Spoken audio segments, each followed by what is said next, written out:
সামাজিক খাতে বরাদ্দ দেয়া টাকা একক কার্ডের মাধ্যমে দেওয়ার পরামর্শ দিয়েছেন অর্থনীতিবিদরা। সামরিক বাস্তবতায় অর্থনীতিতে এখন অতিরিক্ত খরচের সুযোগ নেই জানিয়ে তারা বলছেন, একক কার্ডের মাধ্যমে দেয়া হলে অর্থের অপচয়, দুর্নীতি ও হয়রানি বন্ধ হবে। তবে অর্থমন্ত্রী আমির খসরু মাহমুদ চৌধুরী বলেছেন, পৃথক কার্ডের মাধ্যমে উপকৃত হবেন সাধারণ মানুষ, এগিয়ে যাবে গ্রামীণ অর্থনীতি। তৌহিদুর রহমানের রিপোর্টে বিস্তারিত। চলতি অর্থবছরের বাজেটে সামাজিক নিরাপত্তা এবং কল্যাণ খাতে মোট ১,১৬,৭৩১ কোটি টাকা বরাদ্দ রাখা হয়েছে। চলমান আছে ফ্যামিলি কার্ড, জটিল রোগের চিকিৎসা ও বিকল্প কর্মসংস্থানের জন্য বরাদ্দ। এছাড়াও বরাদ্দ আছে বয়স্ক ভাতা, বিধবা ভাতা এবং প্রতিবন্ধী ভাতা। সমন্বিত সুরক্ষা প্রকল্প, দারিদ্র্য নিরসন কার্যক্রম সহ বরাদ্দ আছে বাণিজ্য মন্ত্রণালয় পরিচালিত টিসিবি কার্ড ও ট্রাক সেল। আছে কৃষকদের জন্য কৃষি কার্ড এবং খাদ্য মন্ত্রণালয়ের চাল সহ নানা খাতের বরাদ্দ।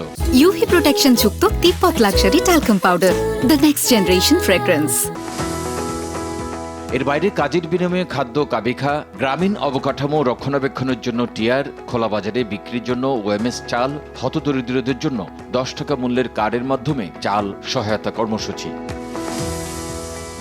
আসছে বাজেটের মাধ্যমে মূল্যস্ফীতি কমিয়ে পিছিয়ে পড়া মানুষকে স্বস্তি দিতে চায় বিএনপি সরকার।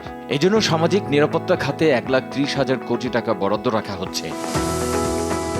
গত ১৫ বছরের ভঙ্গুর অর্থনীতি, সর্বোপরি অর্থনৈতিক বাস্তবতায় সামাজিক খাতে ব্যয় করতে সরকারকে সাবধানতার কথা বলেন অর্থনীতিবিদরা। অভিযোগ করেন, বিদ্যমান ব্যবস্থায় একই ব্যক্তি একাধিক সুবিধা পাচ্ছে, আবার অনেক ক্ষেত্রে প্রকৃত দরিদ্রদের কেউ কেউ বাদ পড়ছেন।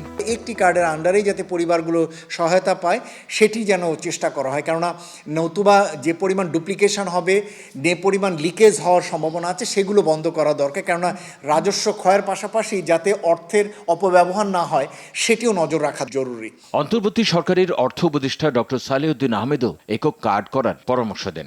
অলরেডি কিন্তু ভিজিএফ 1 কোটি কার্ডধারী আছে, ওদিকে প্রতিবন্ধীদের কার্ড আছে, মহিলাদের কার্ড আছে। আমাদের ইসে ছিল, সেই সব আমরা চেষ্টা করেছি, পেছনে পারি নাই, যে সবগুলো একটা কম্প্রিহেন্সিভ একটা কার্ডে নিয়ে আসা, যেটা ইনফ্যাক্ট ওয়ার্ল্ড ব্যাংক, IMF বহু আগে বলছিল যে তোমরা অন্য দেশের মতো করো না, একটা কার্ড। আপনার আমেরিকাতে সোশ্যাল সিকিউরিটি কার্ড মানে আপনি সব কিছু পাবেন ওটাতে। তবে অর্থমন্ত্রী আমির খসরু মাহমুদ বলেছেন, বিশেষ খাতের জন্য আলাদা কার্ডের মাধ্যমেই কার্ড দেওয়ার কথা।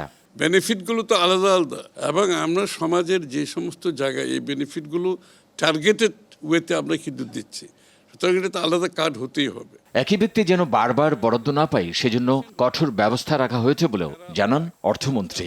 ফ্যামিলি কার্ডও পাচ্ছে, তারা হয়তো সেটা বাদ যাবে। তৌহিদুর রহমান, RTV, ঢাকা।